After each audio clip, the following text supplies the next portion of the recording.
Good afternoon to all of us, my dear brothers and sisters. Good afternoon to all of us. Time check, it's uh, uh, 4 o'clock, okay? What time is it? It's 3:51 in the afternoon. So today, my dear brothers and sisters, I'm going to discuss these particular issues. So I'm going to discuss about bowing down or to prostrate oneself, because there are many people today, our brothers and sisters, what we call non-Catholics. Okay, by the way, they are our brothers. We we call we call them as separated brethren.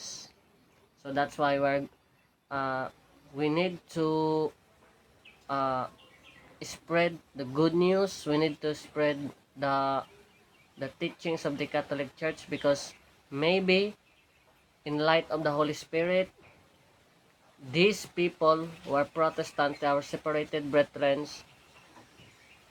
will convert from darkness into light. So this is why I'm going to uh, explain the meaning of the term bow down, no? Bowing down. So what is bowing down? What is the term bow down? Because Protestants mindset, if they use the term bow down, okay, for them, bow down is an act of worshiping idols. So that's why when they see or when they saw a Catholic, a devoted Catholic, bow down before the images, or bowing down at the front of the sacred images, for them, for Catholic, for mindset of the Protestant, they are now accuse you as a blasphemous, idolatrous worshiper, because their mindset is uh, bowing down is an act of worship towards God. So when you bow down before the images or sacred images, for them, for the mindset of these Protestants who are ignorant of the scriptures, they said, oh, did you see that? Catholics bowing down before the front of the sacred images, before the sacred images. So they are worshiping idols. They are worshiping the images, because bowing down is a kind of act of worship towards God alone. So today, I'm going to explain that one. Okay? I will give you a better understanding on how the term is used. Okay? I will give you a detailed explanation of the terms bowing down or prostrate oneself, because the term bow down and to prostrate oneself is the same use in the Hebrew scripture. So I will explain that to you later. Okay? So today I'm going to first elaborate, explain, and explain slowly and slowly, slowly and slowly.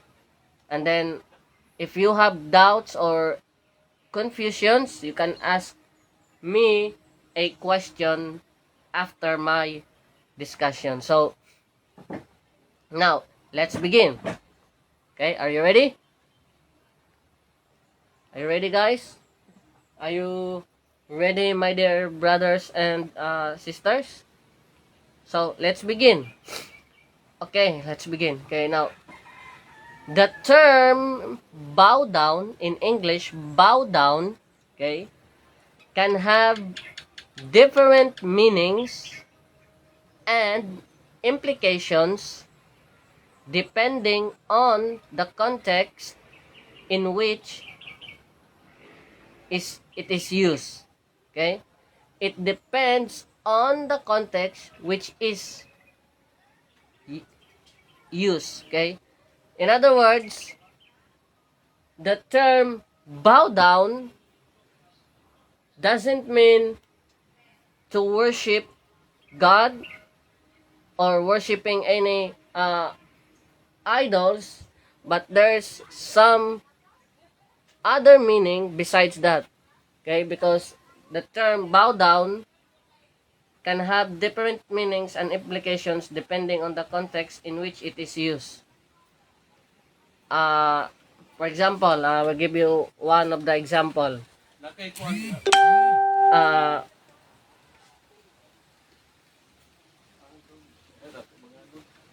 okay, now, let us explain carefully, one by one, explaining one by one, line by line, to explain it line by line. Okay? Now, as I said, not the mindset of the Protestants when they said bow down. For them, bowing down is an act of worship or adoration towards God, which is very wrong. Okay, that is very big wrong because uh, bow down in English, okay, bow down can have different meanings and implications depending on the context in which it is used. Okay? The English term bow down, okay, it is used to convey worship or adoration towards God, but not God alone. Okay? Not God alone. It also extended to other in reference to other creatures or to any objects besides God alone. Okay? So, uh, I am not disputing the fact that the term bow down is a term used to convey worship and adoration towards God, but not exclusively to God alone. It also extended in reference to other creatures and any objects. Because sometimes the English term bow down or bowing down is also used to express respect or to pay a deep respect, high respect or honor, to pay a high honor or reverence, and to pay homage towards creatures and to any objects. So, in other words, to make it simple, okay, to say bow down, this term is not used exclusively for God, to God alone.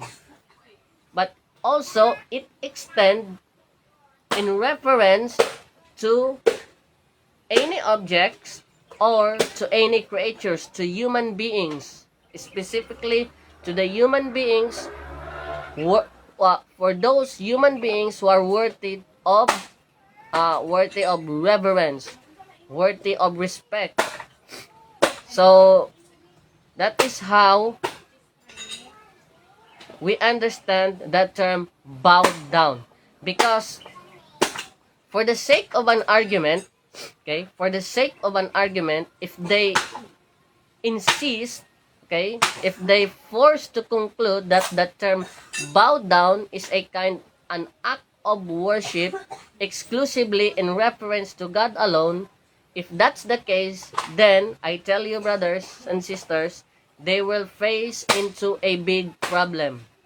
They will running into a very big serious problem if, for example, they try to insist and force to conclude that the term bow down is exclusively in reference to God alone. So for those people who holds that position, I tell them, they are ignorance of the scriptures, and therefore they have no background of what we call biblical exegesis, or a kind of methods or tools of biblical interpretation on how we understood the holy scriptures, the theonostos in Greek, God breathed. Okay? Now, it's very important, number one, uh, in Hebrew, okay, in Hebrew, the term bow down in English, in Hebrew is shaka, okay? Shaka. Or the proper pronunciation, when you go to Jerusalem, the proper pronunciation for bow down for Hebrew word shaka, shaka is shaha, shaka, shaha.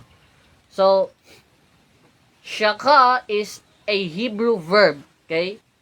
Hebrew verb which can mean to bow down or to prostrate oneself as an act of worship and adoration towards God.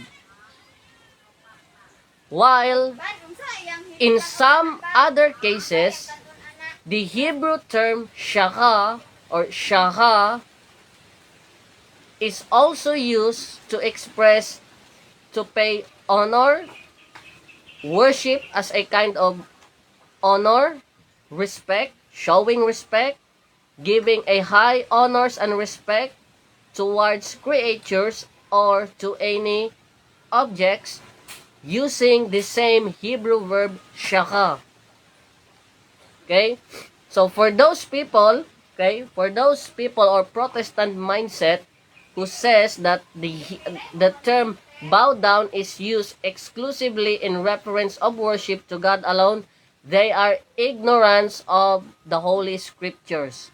They are not studying, but only what they do is to quote verses in the Scriptures, interpreting with their own understanding without using a proper methodology and tools of biblical interpretation, what we call exegesis. Okay? Because the Hebrew term shaka or shaha is a Hebrew verb used in the Old Testament in reference not to God only alone, but also to creatures and to any objects. Okay?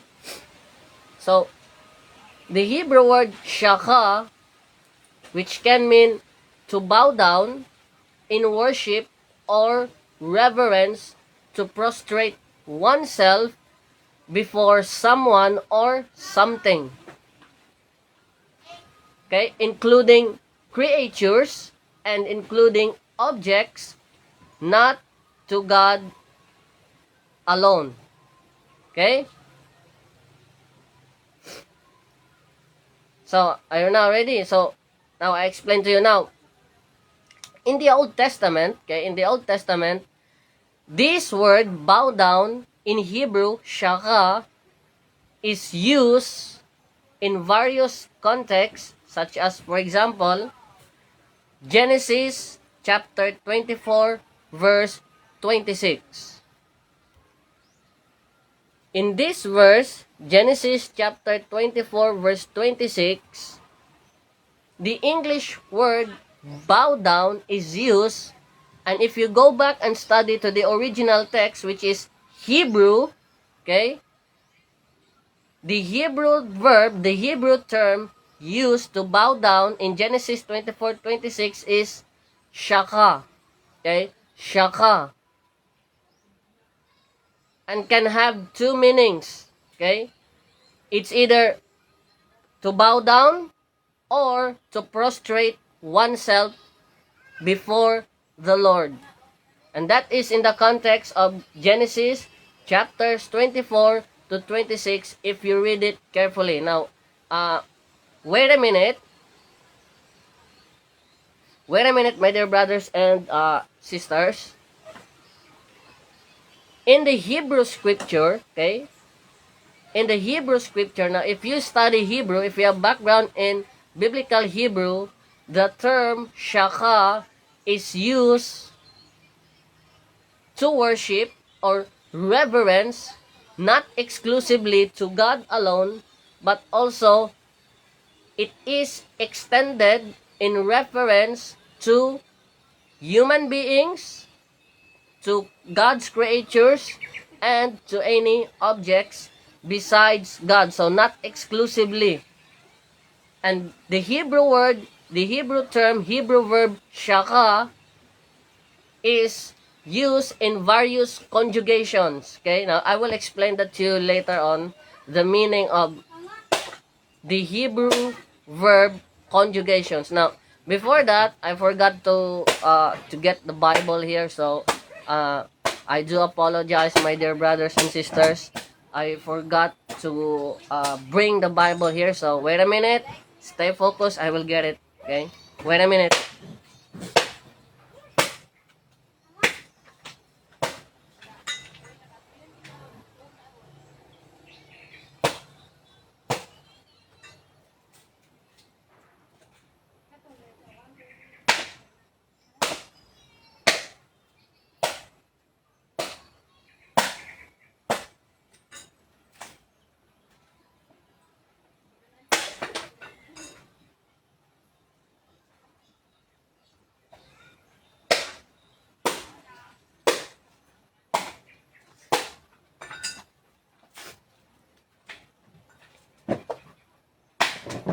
Okay, Genesis 24:26. So we will read, my dear brothers and sisters. Okay, be patient. So here, Genesis chapter 24 verse 26 says, "The man bowed down in worship to the Lord." Now, did you see that? The man, okay, the man bowed down and worship before Yahweh, before Jehovah, before Yahweh, before God. So, in other words, now here on this passage, in this context, it's very clear that the term English bow down is a kind of worship or adoration towards God. And at the same time, not exclusively to God, because later on I will show you passages where the term bow down is used as an expression of honor and high respect or reverence, and to pay homage towards creatures besides God. So, in other words, my dear brothers and sisters, this term bow down is not exclusive to God alone. Okay? Now, here in Genesis chapter 24, verse 26, the term bow down, shaka, in Hebrew, is used by Abraham's servant. He bowed down to the ground and worshiped before the Lord. He bowed down, shaka, and worshiped before the Lord. While in some other cases, the term bow down is used, the same bow down in Genesis chapter 24 verse 26, but at this time is give in reference to human beings, towards creatures, towards God's creations. For example, 1 Kings chapter 1 verse 16. So let us read 1 Kings chapter 1 verse 16.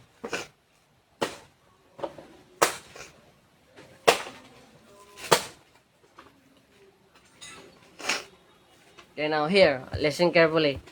1 Kings chapter 1 verse 16. Okay, here it says, and Bathsheba, okay, and Bathsheba bow down in homage to the king, who said to her, "What do you wish?" Again, I will read it again, okay? And Bathsheba bowed down and pay homage to the king, who said to her,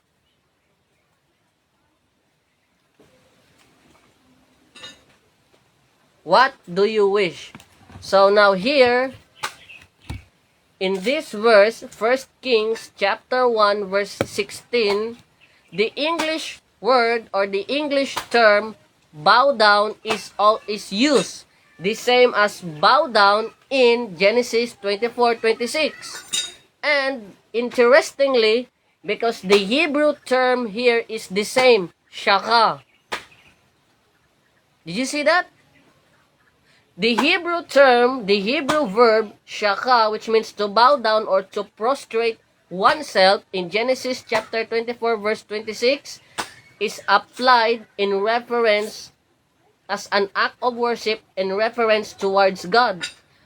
While in some other cases, in 1 Kings chapter 1 verse 16, the English term bow down, okay? The English term bow down and the same Hebrew verb shaka is used in reference to pay homage and to worship as a homage, a kind of high respect and honor in reference towards King David, and it's the same English word, bow down, and it's the same Hebrew verb, shaka. So here, as we see, the Hebrew term, the Hebrew verb, shaka, or bow down in English, is used in various contexts, in various ways, depending on the context. So, in other words, this Protestant mindset who says that an act of bowing down towards any creatures or an act of bowing down towards someone or something is a kind of an idolatrous worshiper. Now, that kind of mindset showing and exposing their ignorance of the scripture. No exegesis, no tools of biblical interpretation, only a self-private interpretation. Now, for the sake of an argument, okay, let us challenge them for the sake of an argument. Let us challenge them for the sake of an argument. Now, for the sake of an argument, let us challenge them. The challenge is this. Okay? If, for example, you're correct, okay, let's put now in the place I am wrong. Okay, we are wrong. Catholics are wrong by bowing down at the front of the images. Catholics are wrong when we bow down before the sacred images. And you are correct because bowing down is a kind of worship exclusively towards God alone. And now, if that's the case, how could you reconcile these passages? Not only this one passages, I only show you one, but there are many various passages, there are many texts or passages in the Old Testament where the Hebrew term shaka, which is in English translated among the scholars bow down, is used not only to a worship and reverence or adoration towards God alone, but it also extended in reference to any creatures and to any objects, to any other beings and objects, to any other creatures. Now, how could you reconcile, Protestant? Could you please answer me?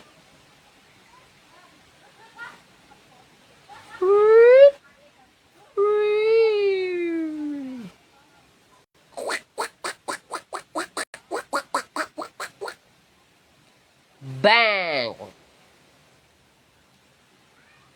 Did you see that?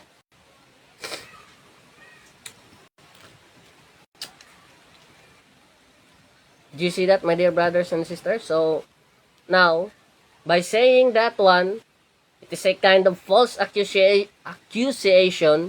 showing their ignorance, showing their own self private interpretation in respect to them. But that's the truth. Okay? That's the truth. You cannot escape. Now, the same in the New Testament. If the Old Testament, the word bowing down, wherein Hebrew verb shaka is used, okay, is used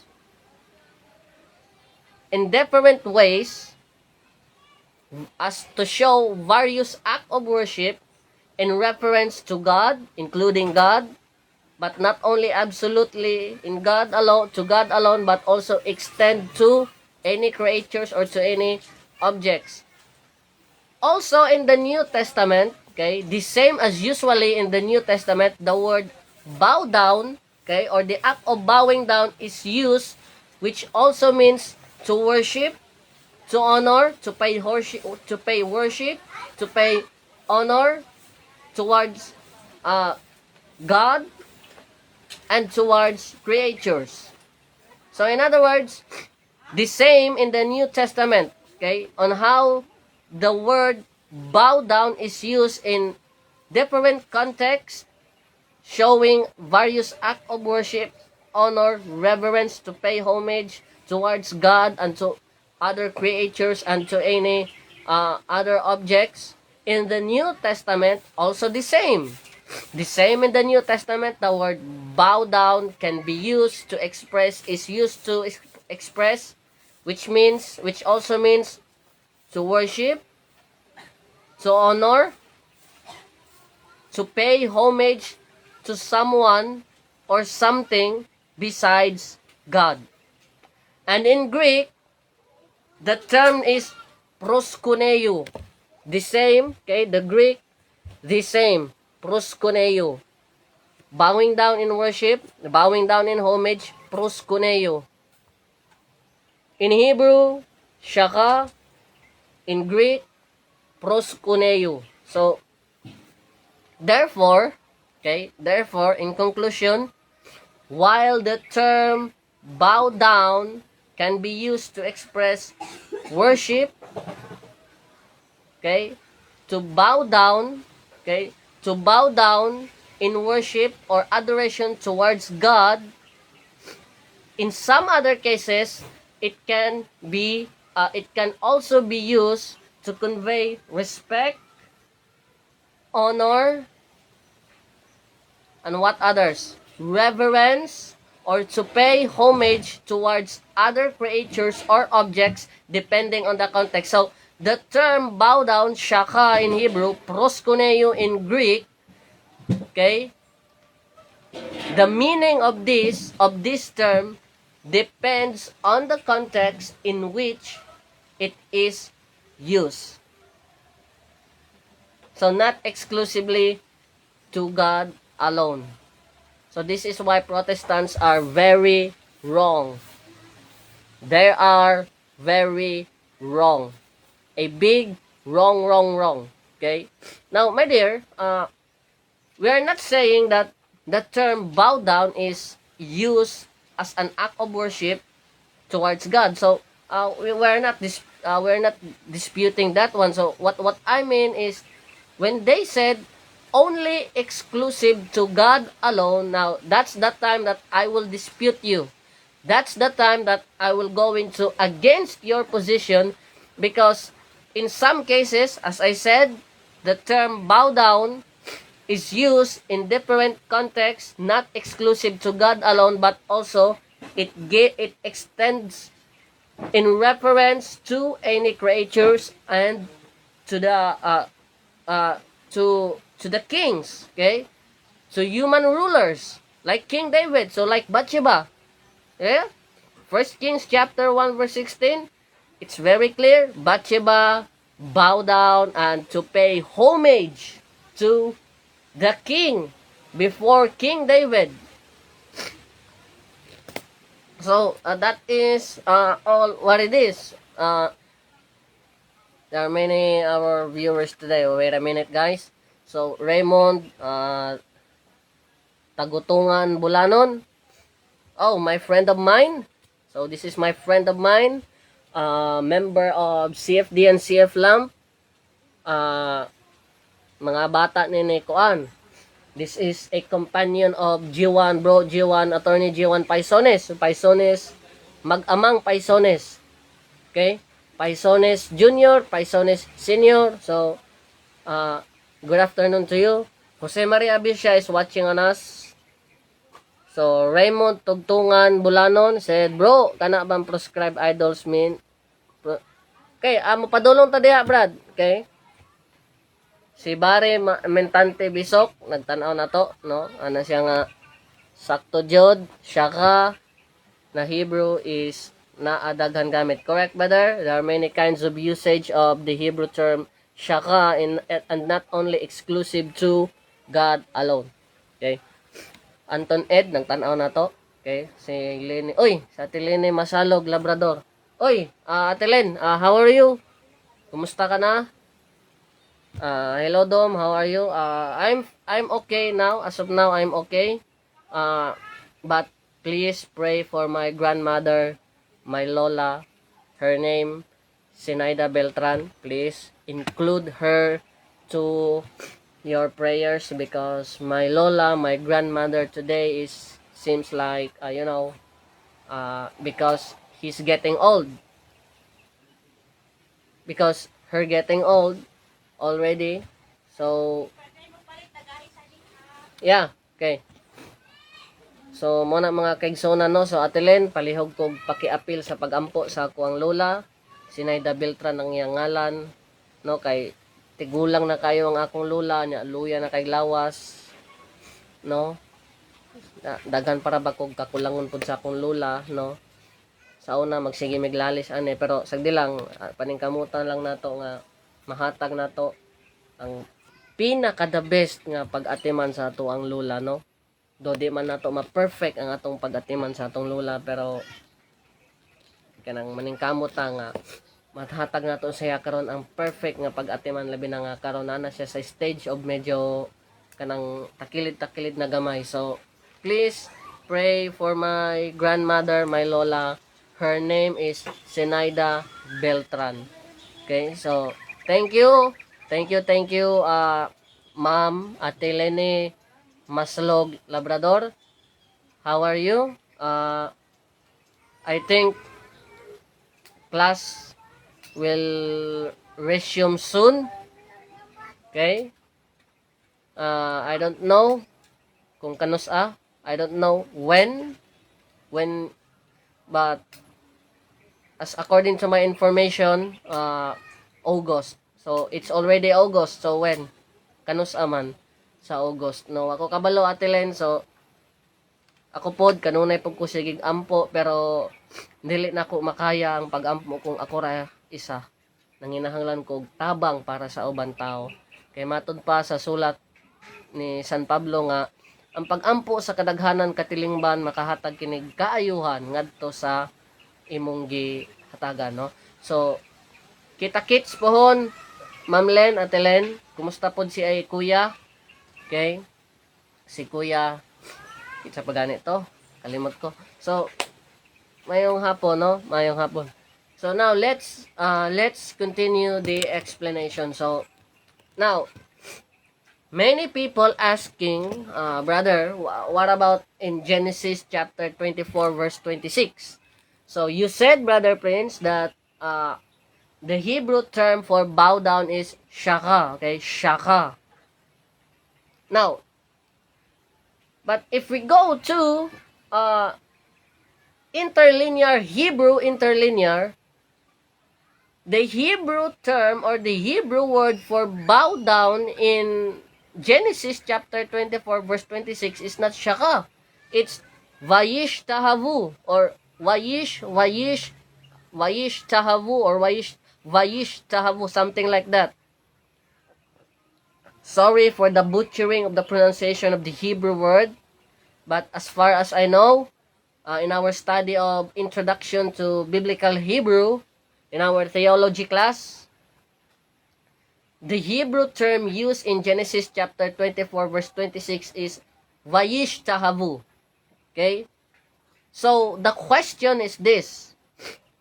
If the term English bow down in Hebrew is shaka, then why does the Hebrew term used for bow down in Genesis 24:26 is not shaka, it's vayish tahavu?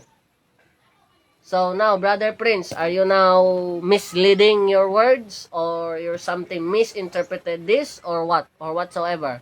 Now, well, let's go into answer this in defense of this, no? In defense on this. Kay na malagi tao magpa-bright-bright no usahay di na to malikayan nga naay mga tao ba nga magpa-bright-bright nya moingon dayon nga. Ingon ka Dominic, ang Hebrew verb nga bow down is shaka, pero ngano man lagi diri sa Genesis chapter 24 verse 26 ang gigamit diri is dili man shaka, no? Ang gigamit is vayish tahavu. So how could you reconcile? Are you already in your consistent? Are you in a consistent, or you are already inconsistent to your explanation? So how could you explain this one, Brother Prince? Now, by the way, to explain this one is very simple, okay? If you have no background in biblical Hebrew, your mindset is like that. It's just like that. But if you have background in the biblical Hebrew, okay, now you need to study here the syntax, okay? The syntax of the biblical Hebrew. Because in this case, it needs syntax and grammatical functions and what we call this one, grammatical functions and grammatical usages. Someone is God bless bro padayon. Shout out bro from Cebu watching here. Shout out to Mr. Clyde Postero Gitgano, cousin of Reverend Father Darwin Gitgano, the exorcist, the most very well-known exorcist priest here at Mindanao. Bulanon, si Father Darwin Gitgano, ang nagpalukapa kang kuan, kang Mr. Botboton Parba. Bro Clyde, no na koy hangyo nimo Bro Clyde. I-appeal in town sa pagampo ang akong lola. Include my grandmother in your prayers. Her name is Zenaida Beltran. Please include her in your prayers. Kaya nga akong lola, luya na gid kaayo, no? Di pa po ko gusto mawala ni akong lola kay daghan pa kong kakulangon sa akong lola. So please help me to pray for her, no? Nga bahalag luya lang lawas, basta kay mukaon lang mora ginay ako, no? So please include her to your prayers. So now let's continue to our discussion. Okay. Kung tan-awon nimo, no? Kung tan-awon nimo sa Hebrew interlinear,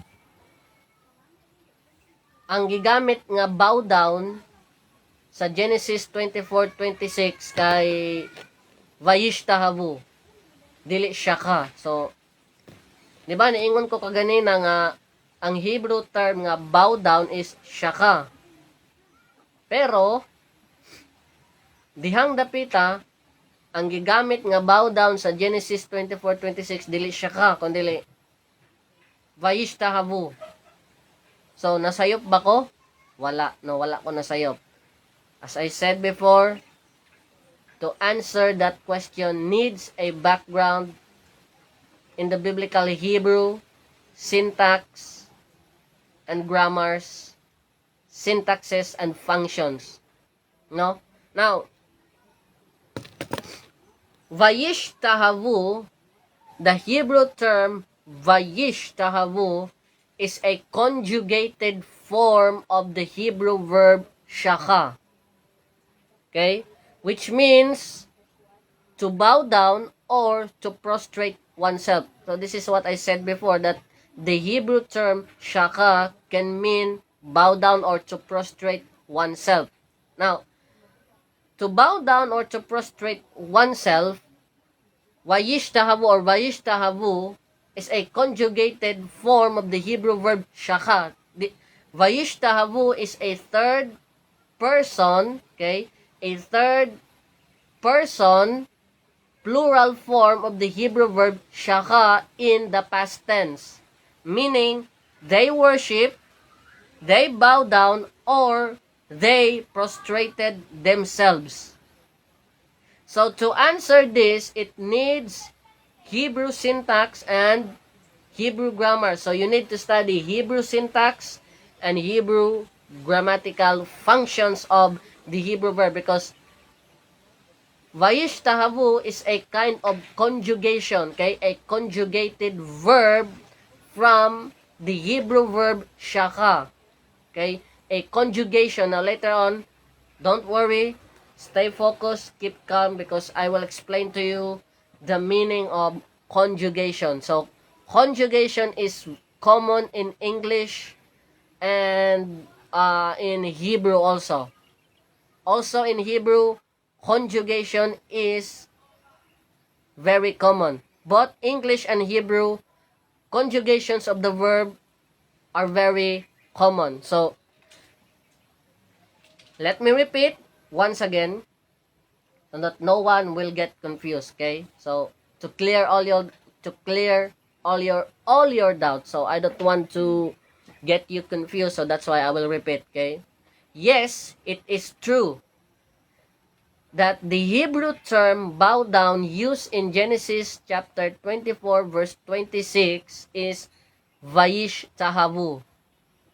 But this Hebrew term vayish tahavu is a kind of conjugation, a conjugated verb from the Hebrew verb shaka, which means to bow down or to prostrate oneself or to worship. Okay? Vayishtahavu is a conjugation of the Hebrew verb shaka, where this conjugation is in a third person plural, okay? A third person plural of the Hebrew verb shaka in the past tense, meaning they worship, they bow down, or they prostrated themselves. So that's the reason why the Hebrew term in Genesis 2:24-26, the Hebrew term is used is not shaka but vayishtahavu, because vayishtahavu is a conjugated form of the Hebrew verb shaka.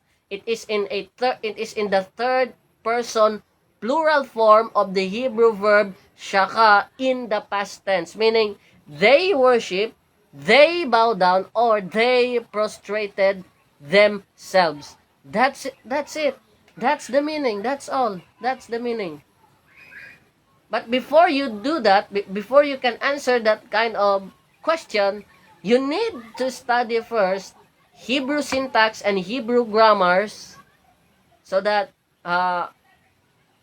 if maybe, for example, someone asking you like this one, and that one, you can have already answer because you already study Hebrew syntax and Hebrew grammars. Studying Hebrew syntax and Hebrew grammars is a must. Well, in our study of theology, we have introduction to the biblical Hebrew. So that's why I know that. Okay? But studying biblical Hebrew, though introduction, but your mind will be blown. Will be blow your mind. Okay? It's not easy. It's not easy to study biblical Hebrew. It takes a too long time to learn the biblical Hebrew syntax, grammatical functions. You need to pursue yourself to learn Hebrew grammars. Because for me, there's no difficult things if you need willingness to learn. Okay? Kaya para sa ako katong nagklase gid mi og introduction to the biblical Hebrew sa among theology class. Do introduction siya pero makalabad gid sa ulo. Makabuang, no? Dili ingon nga literal mabuang, no? Termino lang na ba nga gigamit nga ambot pasabot lisod gid siya. Difficult, lisod gid siya. Dili nimo siya basta-basta makuha kundi maghatag og maggahing gyud ka og panahon para masabtan nimo ang maong mga grammatical syntax og function sa biblical Hebrew. So, let me repeat, okay? Yes, it is true. So, be patient, okay? I will repeat this over and over again para mawala, no? Para dili mo maglibog, no? Tinuod, no? It is true in Genesis 24:26, the Hebrew term used is vayishtahavu, not shaka, but the term vayishtahavu is a conjugated form of the Hebrew verb shaka. It is in the third person plural form of the Hebrew verb shaka in the past tense, meaning they worship, they bow down, they prostrated themselves, and that's all. Okay? So, this word vayishtahavu as a conjugation of the Hebrew verb shaka is used throughout the Old Testament to describe various acts of worship, and this term is used both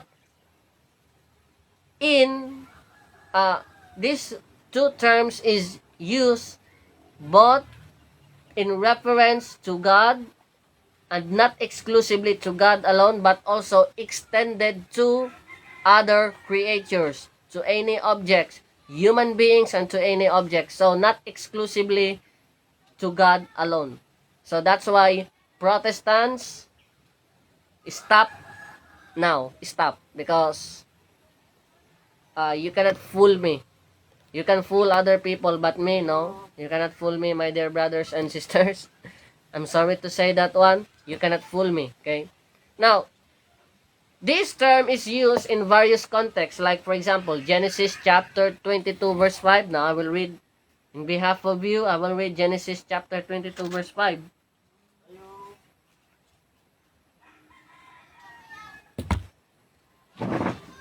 Saman?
Okay.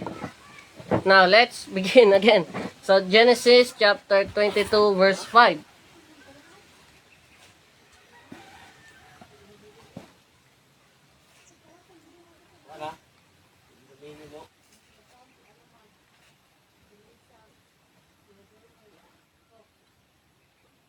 Then he said to his servants, okay, now he said to his servants, both of you stay here with the donkey, while the boy and I go on over yonder. We will worship and then come back to you. So here, the Hebrew word worship is used shaka, the same shaka. But if you read in the lexicon Hebrew dictionary, the same vayishtahavu used in Genesis 24:26. And again, it is a conjugated form of the Hebrew verb shaka. It is a third person plural form of the Hebrew verb shaka in the past tense. Okay? Another. I will give you another. 1 Samuel chapter 1 verse 19.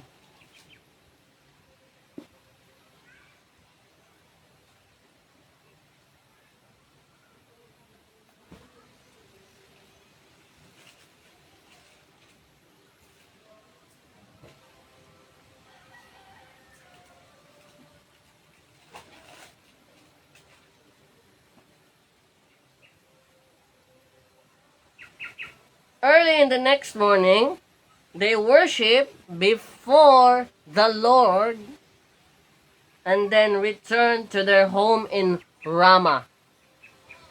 The same, Vayish Tahavu, a conjugated form of the Hebrew verb shaka, third person plural form of the Hebrew verb shaka in the past tense. Okay? Another verse I will give you is 2 Samuel chapter 12 verse 20.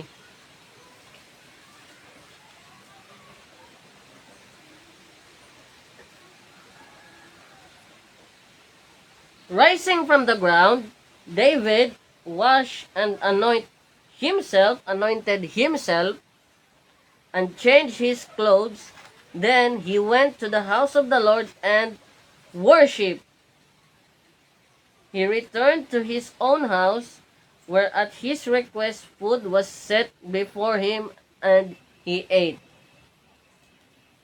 The same verb, shaka in Hebrew, vaishtabu, a conjugated form of the Hebrew verb shaka. Okay? Now,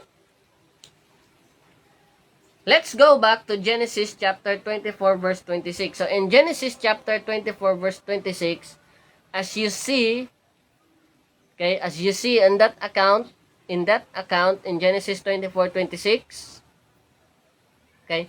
In this verse, the Hebrew word here is wayishtahavu, okay? That is a conjugated form of the verb in the third person plural form of the Hebrew verb shaka in the past tense.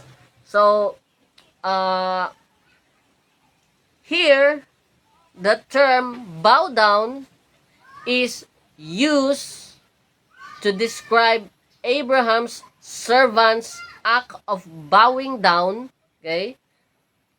Bowing down to the ground before the Lord. He worshiped before the Lord. So, this act of bowing down is an act of reverence and worship, showing as an act of submission to God. Okay? While in some other cases, in verse 1 Kings chapter 1 verse 16, the word here for bow down and worship is also a conjugation, okay? A conjugated form of the Hebrew verb shaka, okay? From the Hebrew verb shaka, so, but it is not a different conjugation. It is a third person singular form of the Hebrew verb shaka in the past tense. Meaning, he bowed down or he prostrated himself before the king. So now remember, kung makabasa gani mo og kanang vayish tahavu or vayish hatu, magdepende na sa conjugation form, no? Kung ang vayish tahavu usa siya ka conjugated form gikan sa Hebrew verb nga shaka, nga usa ka third person plural form of the Hebrew verb shaka in past tense, Pero kining gigamit dinhi sa 1 Kings chapter 1 verse 16, ang Hebrew verb diri nga conjugation, lahi sa conjugation, okay, it is different, it is not identical to the conjugation made in verse 24-26 in the book of Genesis, okay, because the conjugation of the Hebrew verb in 1 Kings 1:16 is a first person. Okay, it is a third person singular. It now is singular. While Vayishtahavu in 24:26 in Genesis is a third person plural, okay? Plural form. So, but in 1 Kings 1:16, singular form of the Hebrew verb shaka in the past tense, meaning he bowed down. So, as you see, okay, as you see in this verse, 1 Kings chapter 1 verse 16, in this verse, as you see, Bathsheba, okay, Bathsheba is bowing down before King David, showing a kind of respect, to paid honor, to paid homage and respect and submission to him. So, the use of the term Vayish Tahu or Vayish Tahu emphasizes the physical act of bowing down, which is a sign of respect and honor in Hebrew culture. That's very important, okay? It is also important to study Hebrew cultures because if you have no background in the Hebrew cultures, that's the mindset of the Protestants. Maparihas ka sa mindset sa mga protestante. Nga para sa ilaha, ang term kuno lagi nga bow down is an act of idolatrous, blasphemous, idolatrous worshipper. No. Mahulog nga ingon ana kung wala ka nagtuon og pag-ayo sa Biblia, no? So, it is important to know, my dear brothers and sisters, that in Hebrew culture, bowing down is an important aspect of worship and reverence and to pay homage in Hebrew culture, either God or either to someone or to something, to any objects or to any God's creations, to human beings such as kings, and to any others. That is part of the important aspects of the Hebrew culture. Okay? Sa Hebrew culture, mga kaigsuonan, no, in Hebrew culture, sa kultura sa mga Hudyo, no, sa kultura sa mga Hudyo, kining paggamit sa termino nga pagyukbo, pagluhod, or bowing down, or prostrate oneself, sa Hebreo nga kultura, sa mga Hudyo nga kultura, gigamit kini sa nagkalain-lain nga paagi, no? Usa ni siya ka importante nga kultura sa mga Hudyo nga ilang gamiton isip paghatag og dakong pagtahod, pagsimba sa usa ka pagkamao, mapa-Dios man, mapatao o mapabisan unsa man. Bisag larawan as long as wala nila ilhang nga Dios kay ngano man magdaog na diha sa kining gitawag nga action and intention, no? Whereas Catholics, we are not intentionally worshiping the images or sacred images inside the church. In fact, the Catechism of the Catholic Church, if you study and read the official documents of the Catholic Church condemns act of worshiping idols, condemns worshiping images, which is if your intention is to make this image like God, who is God in heaven, the Catholic Church forbids that one. So it is based on intention. So we have two kinds of explanations here. What we call this one, action and intention. You see in action, but in intention, you didn't know. So you must keep silent, okay? Before you do accusation, ask him, okay? Hey, why are you kneeling down before the sacred images? Are you worshiping sacred images? Are you making that images like God in heaven?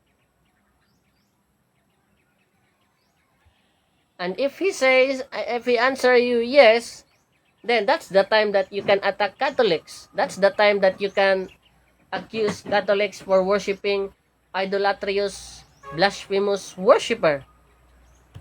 But the Catholic Church is, Catholic Church avoiding any act of worship, making that images like gods. Nibisan gani ang pagduol sa mga albularyo ug mga tambalan gidili na sa simbahang Katoliko because that kind of act is also part of an idolatrous worship. So wahi kana sa kabubot-on sa Dios nga siya lang ang simbahon. Og ang simbahang Katoliko hupot nga nagdili ni ana mo nang ayaw mi og butang-butang ibahin ana nga nagsimba daw mig mga larawan mo ni mao na kay wala na mo nagiila ang larawan nga Dios. Christians do not worship images like God. Okay? Now, I will explain to you what is conjugation, no? Kay dagan pay naglibog anang conjugation. So, when it comes into conjugation, my dear brothers and sisters, in grammar, conjugation is the process of changing a verb to show different forms that indicate tenses, mood, voice, or aspect. In other words, it is a way or a way verb, okay? A way of verb or a way verb changes to match the subject, time, and action of a sentence. That is conjugation. So, let me repeat once again to avoid any doubts and confusion, okay? In English grammars, because conjugation is very common in English, even in Hebrew, so that's why I need to explain this one, what is conjugation, okay? In grammar, conjugation is the process of changing a verb to show different forms that indicate tenses, mood, voice, or aspect. So, in other words, as I said before, it is a way verb. Okay? A way verb changes to match the subject, time, and action of a sentence.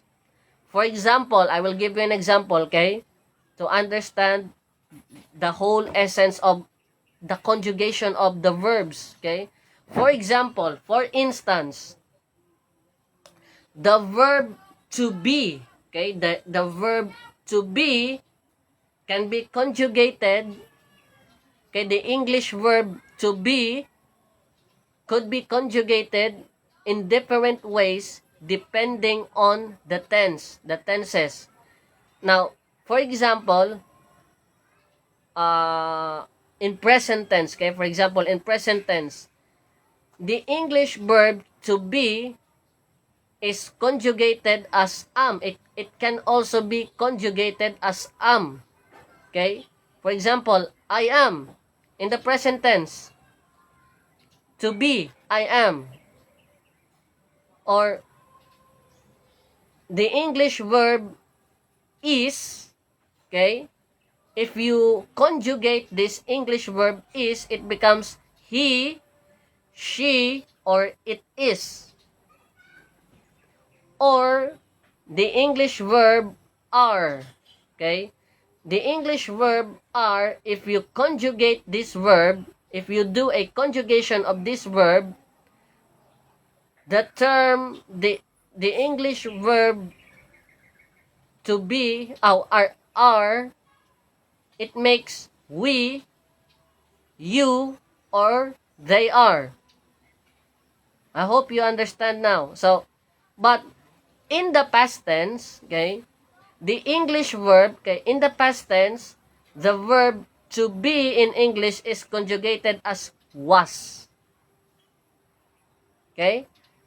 So, if you conjugate the English verb to be in the past tense, it becomes was. I was. So, that's for example, I was.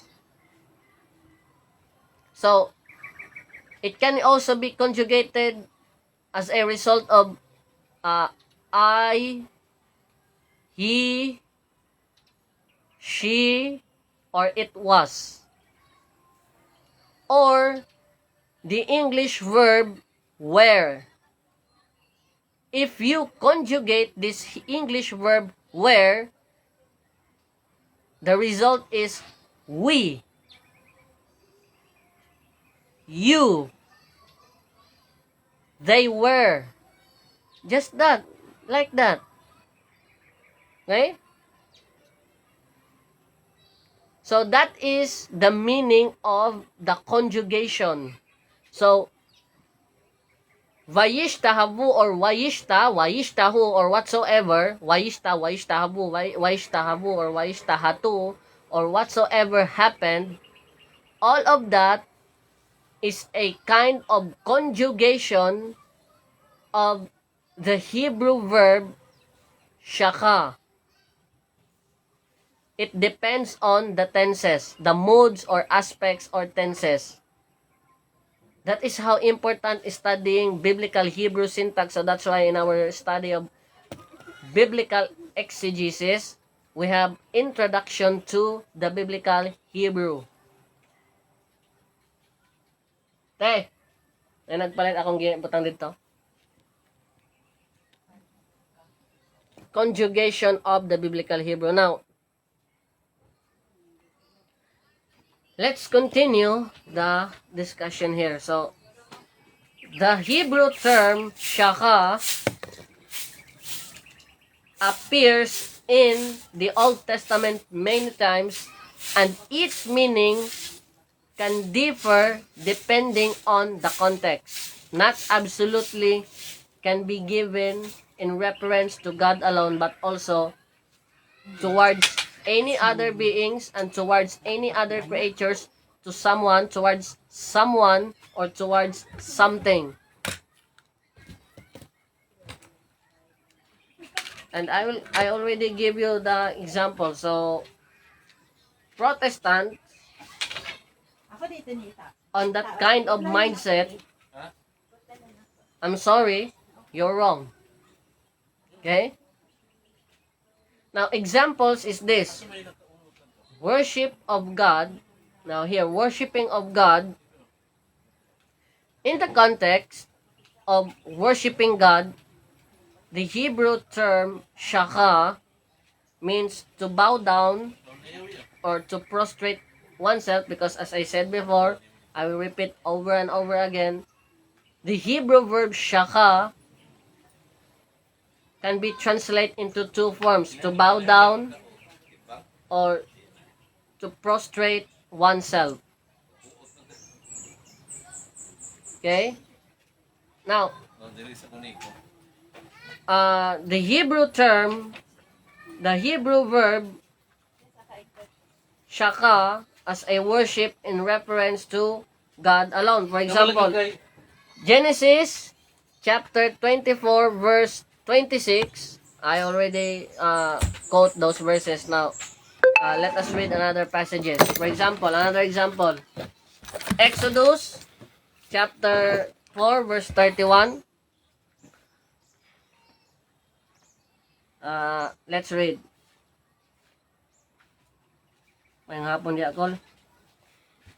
May hapon. Ano to? Banglugon. The people believed, and when they heard that the Lord was concerned about them and had seen their affliction, they bowed down in worship.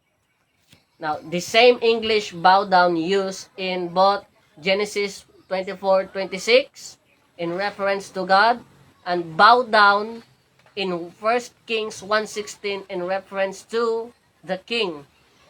And it's also used again in Exodus 3:14 in reference to God. And the same Hebrew verb, shaka.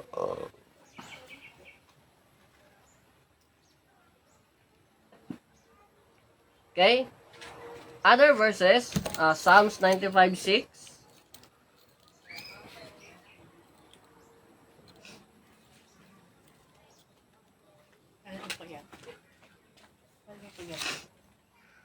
Enter. Now watch here. Enter. Let us bow down. Okay? The same again. Bow down in worship. Let us kneel before the Lord who made us. Did you see that? Bow down is used many times.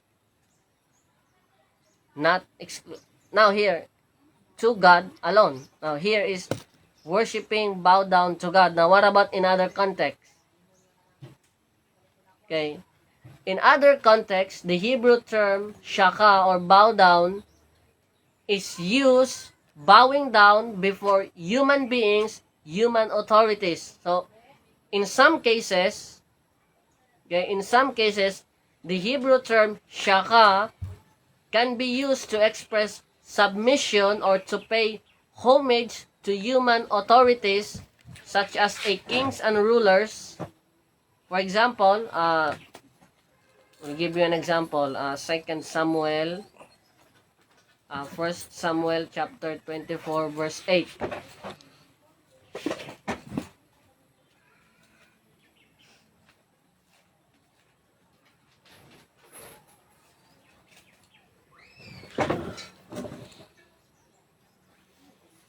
Thus they turned the whole country, reaching Jerusalem again after 9 months. Hindi na mao. Joab then reported the king, the number of people registered 100,000s. Hindi na mao nga text, isa lang. 1 Samuel siguro to. 1 Samuel 24:8.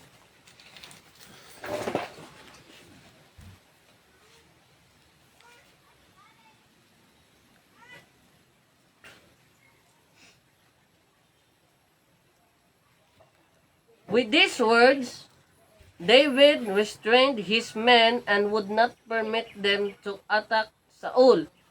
Saul then left cave, went to this way. David also stepped out to the cave, calling to Saul, and my lord, the king, when Saul looked back, David, he bowed down to the ground and paid homage. Now here, it's the same the same English term used, bow down, but at this time, in this context, the bow down is used in reference to the king, not to the Lord God.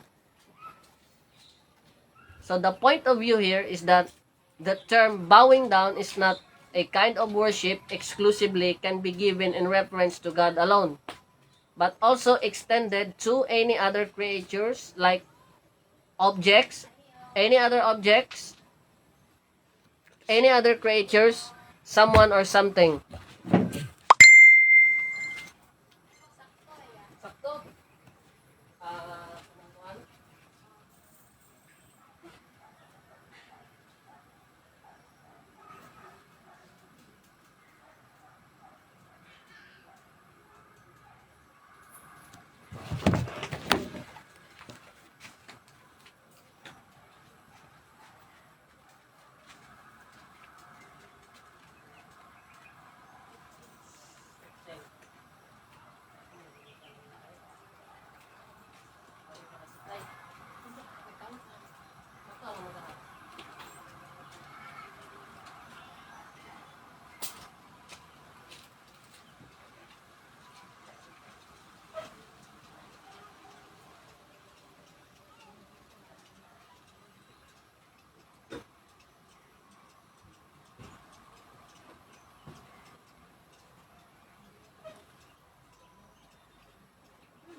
Okay?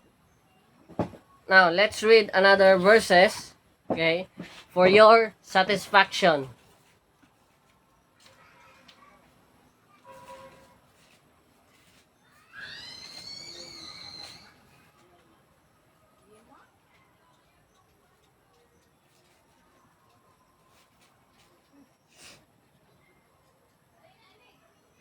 So the woman of Tekoa went to the king and fell prostrate to the ground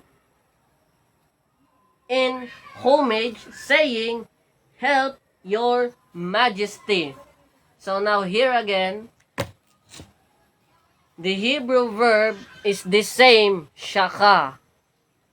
He prostrate himself, as I said, the Hebrew verb shaka can be used into two terms, okay? Bow down or to prostrate oneself. Here, a woman bowed down, prostrate himself to the ground, and give a high honor and respect to the human beings, to the kings. Did you see that? Another passage is Esther chapter 3 verse 2.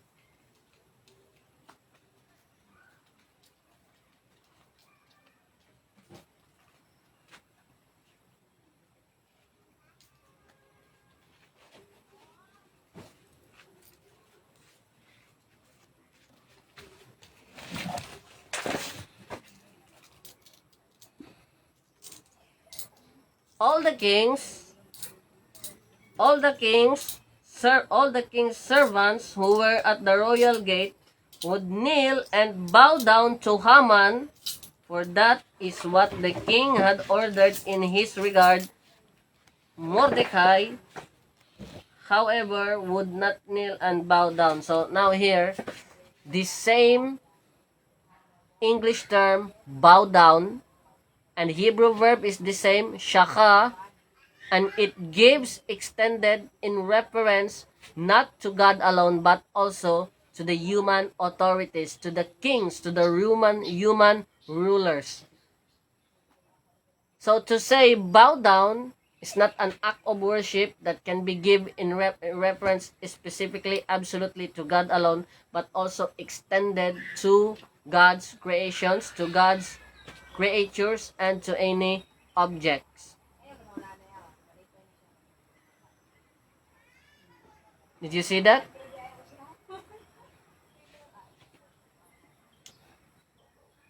Thirdly, the Hebrew word bow down, okay, the term bow down in Hebrew, shaka, is used worship of an idol. So besides worshiping God alone, worshiping human beings, it also extends to worship idols. Okay? Shaka can also be used to refer to worshiping idols or false gods. So in this context, it carries a negative connotations and is often used in contrast to worshiping the only one true God, and in contrast to worshiping human beings. But here, they also worshiping idols. For example, Exodus chapter 32 verse 8.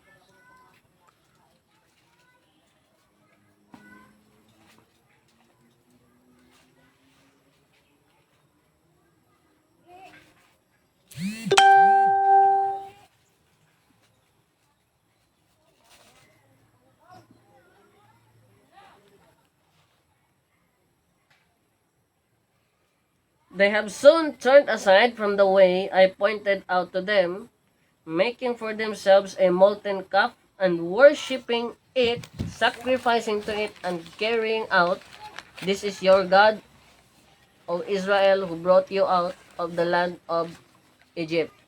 Now here, the word Di worship, pwede. the word bow down, the word worshipping, knelt down, Ha? is used the Ano same tanggal? Hebrew verb, shaka. Okay? String. Ang string.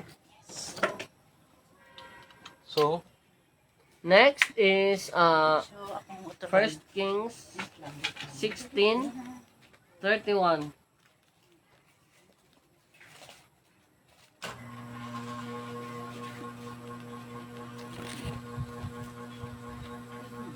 Ano yung laptop ni Nico? Ang ana na. Dili na ako. Daot. Wani mo iyo ha? Maayo man eh, pero guba. O gani kayo kung kinaguba. Klaruan ng istorya bungogon. Maayo man eh, pinaguba. Maayo lagi na, pero kinahanglan pa gina tarungon og kuan gyud. Pyesa. Oh, Pyesa. piyesa.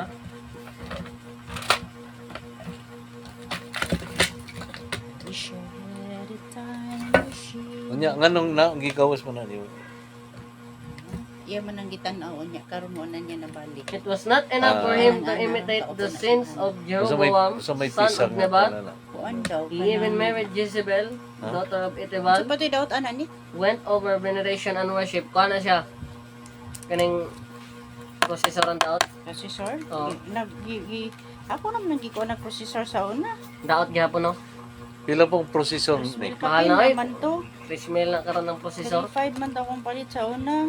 So, all of this act of worship is used the same Hebrew word, the same Hebrew term, shaka, which is English, can be translated into two possible: bowing down and to prostrate Kanang oneself. is this your care? So, Yeah. not all, okay, not all bowing down is an act of worship to idols. Okay? Not all bowing down or kneeling down Sumogon kang nilo, may pa dito kasulot ni.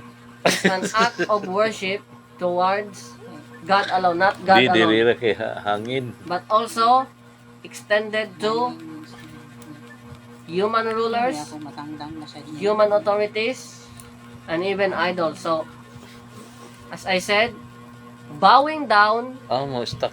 can carry out Matangdang different siya. meanings Mahawas. depending on the context. So, the case solution here before you accuse that Kana Catholics maging check your worshiping number and daya lagi idols, no sa mana. you need first Dili maong number. to determine the intention of Check Catholics' your number and daya intention lagi. Dili mo ang number. if Yawas. Kana they're diyo. worshiping idols. 1 2 3 4. So, 1 2 I 3 hope 4 5 you 6 understand. 7. Okay? Kasi naguro na ka ba? And I hope all your doubts now are cleared. So, let's Ilibin, keep holding our faith. Tanawara. I am Brother Prince Dominic Ugalde, and I think to end now my discussion. So, it is time to end my discussion. It's already 5 o'clock. Kulang ang isa. So, Ha? Kulang ang isa.